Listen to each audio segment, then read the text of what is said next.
Hello everyone, Rare Model Reviews here, and today we have the High Grade 1 to 144 scale Dagger L. Now, this was a kit that I ended up picking up about a few weeks ago along with the High Grade Windam, just to kind of complete the pair here. And I wasn't much of a fan of the Dagger L from the show. I liked the original Dagger, but I didn't much care for the Dagger L, as it literally is pretty much just a dagger, but it could mount striker packs. However, I can definitely say that my opinion of this guy has changed quite a bit, not only from watching the show over again, but also just from building this thing. So this actually came out about a year after the Windam, ironically, because it's supposed to be a predecessor to the Windam in the show. But this thing actually has a few upgrades in some key areas. So if you've seen my review to the Windam, you'll know that I did recommend that kit, and I was actually pretty impressed by it, but this thing actually one-ups that thing in almost every area. So first and foremost with colors is pretty much perfect on this thing. Only thing I really did was, if you can make that out, I colored in the Vulcan pods here too, very Gundam Mark II-esque, I want to say. And then on the bottom of the feet, I actually kind of color in the little in-betweens there, make it black pop a little bit. I'm actually going to come back to these a little later. But one very impressive thing about this kit is it has 0 stickers. The piece for the eye here and the camera in the front and back, these are all one clear piece that runs through all of the head. And overall, the color separation is pretty good. Besides, like I said, some little panel lining and coloring in there, or filling, I should say. You really don't need to do anything to this guy. So I'm actually gonna just jump straight into articulations. No reason to really wait here. So the head, unlike the Windam, it doesn't have a poly cap for it. It's actually a plastic piece, but it nonetheless still has the same great movement, maybe even a little better. So collar here slightly inhibits the movement, but you work around it, you can get it 360. And again, this is like on a ball joint there, so you can do a lot with that. The torso is on a, I can't quite describe what it is, but as you can see here, it gets a little bit of a ab crunch there, so pretty good. Arm there is on a 360. Go out here, and there's like a ball joint here for the torso there. And if you can make that out, it actually has like, actually probably show off a little better here. Ball joint there connecting the torso to the arm, so it helps get the arms out a little bit there. And you can see you guys should kind of, like, you just get a lot of range of movement here for this thing. So very impressive, much like the Windam. Has a double joint here for the arm as well. So it just flawlessly goes in. Has a joint there for the arm. And unlike the Windam, I want to mention this one's not nearly as stiff, so you can spin that around with one hand. You don't have to kind of grab it and spin like the Windams. Now, fortunately, this thing does use the same kind of hands as the Windam. Again, the little old school high grade hands, where it's just one set. You kind of use that for everything. And I also want to mention I colored in the inside there just to kind of give it a bit more of an illusion that it's like, you know, not just 2 pieces slapped on together there. And I also forgot to mention there, it has a bit of a side-to-side movement there on the torso as well. The waist armor, these actually are supposed to be one solid piece. Surprisingly, they didn't tell you to cut them out like I've noticed they've been doing lately. So I cut those out to help with the movement there. Waist armor goes about up there. Actually, I didn't try this part. I know the Windam can do splits. Yep, he can too. Because these things are very similar to each other. I'm assuming most high grades can do a lot of this stuff, but yep. And the back armor here is one solid piece, so unfortunately. It's going to inhibit the movement a little bit. You can kind of work around it a little bit to kind of, you know, maybe do a bit of a back kick, but I mean, overall the waist armor is not too bad, so it doesn't inhibit movement too much. So it's still pretty decent. The toe movement, if you can kind of work it out. As you can see, you can kind of help with some lunges here. And this is a very simple kit, so as you can see here, you can do the squats flawlessly here, no problem. So again, it's a pretty simple kit, yet there's quite a bit you can do with it. You can point the toes all the way up to help with those aerial poses. You get this guy on the action base. It's on a ball joint for the foot here. So again, it's like a lot of movement you can do with this thing here. No ankle guard there. So I mean, I never really tried the 360 on the Windam, but again, you know, you can do it all with this guy here. So the sky's the limit with the poses you can do for him. I also forgot to mention this. Much like the Windam, I colored in that little point part there in the back for the mount of the striker packs a little bit. So we're just going to go straight into accessories now. As you can see, it has two beam sabers. They both come right out. And again, much like I was saying about this thing, improving on some of the designs from the Windam, the beam sabers are much more secure in the waist there. So as you saw, it took a little bit of effort to get them out. So this means that you don't have to worry about those things popping out like they did in the Windam. And also, I forgot to mention too, and again, improvements from the Windam. Instead of a ball joint, it uses a peg to fill it in. And as you see, no problem. A lot more friction, I should say, to get that in there. It's like, this is tight.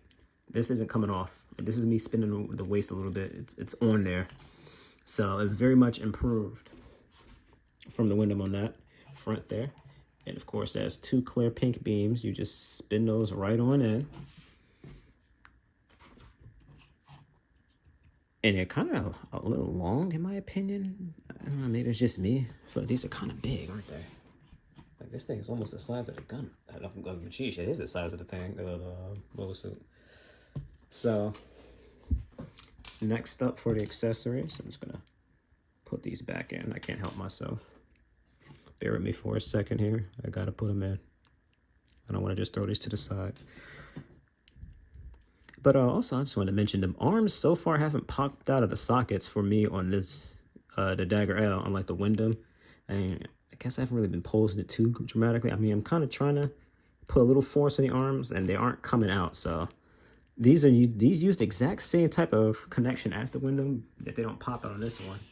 So next up, we have the beam carbine. Also want to mention, unlike the Windam where it's just like 3 pieces, this is actually about 4. You have the 2 pieces of the actual weapon itself, then the scope and the muzzle here. So not a big deal. They probably could have gotten away with this thing just being like 3 pieces, but I kind of like that nonetheless. Even if it doesn't really add anything to the kit. So if you, of course, again, like I said, the one size fits all. You just take the hand out, slap them. Take it apart, put the gun in, or carbine in. And since this is a much smaller weapon, you don't have the issues the Windam had with its rifle, where it was a little too big. So it holds up just fine. As you can see, the wrist doesn't want to droop or anything. And just out of curiosity, I'm going to take the other hand here for a second.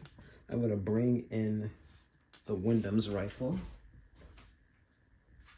I think we'll have the time here to do all this stuff I want to with it. I'm going to see if this thing is compatible with its rifle as well. I'm curious now. This one's really in there. There we go. I want to know if it fits. Yep, looks like it will. Let's see. Sandwich that hand in. I guess I gotta show this on camera a bit better. Hold on. There we go. Yeah. Now let's see if this thing has the issues the Windam's did. No. Yeah, it kind of holds it up better too. Wow, that's kind of bad. This thing literally does everything the Windam can, but better. Oh, jeez. I'm gonna keep that on there though. However, I don't know if I want to bother fit all around. So you have the shield here. Much like the Windam, very easy, simple configuration. I mean, this whole thing was pretty easy and simple to build. Roughly maybe took me 2 hours to build this thing. So you have, of course, the white piece here, the blue piece, and the red piece. You kind of wedge onto there. And then, of course, the piece for the shield itself, which, of course, is 2 little sockets there. So you would put this thing on the back of the arm here, like so. You just kind of slide that in. There we go. So you could have it. Oh, geez, this thing keeps kind of popping out. So you could, of course, kind of hold it out like so. Spin that around if you wanted more of a traditional shield blocking pose. Of course, you kind of have to take the gun out so I won't look as silly. But I think I actually might have put this on the wrong way. I think you more so want to put it on this way. Yeah, there we go. So you can, of course, have the shield more to the side as well. I'm gonna have it block like that, or something like that. So that is it for its accessories. Oops. I'll leave that off. I'm not gonna bother. Oh, we're not doing that again. We got a repeat of that at the window. But that's actually it for the accessories on the Dagger. However, as you see with the rifle here, and this is what Bandai has been shooting with a lot of their more recent kits, is compatibility with other models. So we're going to throw the Windam over here. And this thing on the manual said it's only supposed to be like millimeters taller than this thing, but this thing is quite a bit taller than they're both 18 meters, it says. But I mean, come on now, this thing is clearly much bigger than it. You can see that just by putting them in front of each other. Yeah. So they messed up the scaling of these guys a bit there. But I'm going to claim the themes for these things is the striker packs. If you were to have the Air Strike high grade, you can actually use that too. But I have the master grade of that thing, and I already have the other Gundam Universe, which is a little bit bigger than these, so I'm not getting that thing, honestly. But this is going to be the Jet Striker from the Windam.